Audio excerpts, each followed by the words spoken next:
Sir NEET 2025 இந்த வாட்டி ரொம்ப டஃப்பாக இருந்து ஸ்டூடெண்ட்ஸ் ஃபீல் பண்ணாங்க. பட் மார்வல் ஸ்டூடெண்ட்ஸ் மட்டும் நல்லா ஸ்கோர் பண்ணியிருக்காங்க. நீங்கள் எப்படி கோச்சிங் பண்ணுறீங்க? இது சிம்பிளான விஷயம் தான் சார். மெட்டீரியல், கோச்சிங், அந்த ஃபாலோ அப், டெஸ்ட் சீரீஸ் எல்லாருமே ஒரு எம்சிக்யூ கொஷின் பேங்க்கு ஒரு பிஒய்க்கு வச்சு பண்ணுறாங்க. என்சிஆர்டி புக் அது பத்தாது. ஒரு சாப்டர்னா அதில் கம்ப்ளீட் தியரி இருக்குன்னா ஒரு 300 எம்சிக்யூ இருக்கணும்.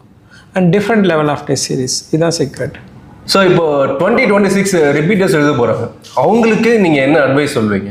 ஒரு complete study material, not MCQ question bank. இப்போ எங்களோட மார்வலில் ஒரு சாப்டருக்கு ஒரு 50-60 பேஜஸ் இருக்குனாக்கா ஒரு 20 பேஜஸ் தியரி இருக்கும், கம்ப்ளீட் தியரி. அதை பேஸ் பண்ணி ஒரு 300-400 எம்சிக்யூ இருக்கும். இதை தான் நாங்கள் ட்ரெயின் பண்ணுறோம். இது எங்களோட ஓன் மெட்டீரியல். அது மட்டும் இல்லாமல் அதுக்கான கோச்சிங் இருக்கும், டெஸ்ட் சீரீஸ் இருக்கும், டவுட் கிளாரிஃபிகேஷன் இருக்கும். ஒரு சாப்டர் படித்தா ஒரு 300-500 எம்சிக்யூ பண்ணால் தான் அந்த கான்ஃபிடன்ஸ் வரும். இந்த இயர் டஃப்பானதுனால நாங்கள் என்ன பண்ணியிருக்கோம்னா கொஞ்சம் எக்ஸ்ட்ராவாக எடுக்க ஆரம்பிச்சிட்டோம். போன வருஷமும் நாங்கள் எடுத்தோம், பட் இந்த வருஷம் எக்ஸ்ட்ராவாக எடுக்கிறோம். அதாவது வந்து பேப்பர் டஃப்பாக வந்தாலும் மார்வல் ஸ்டூடெண்ட் வந்து அட்டன் பண்ணுவாங்க டென்ஷன் இல்லாமல்.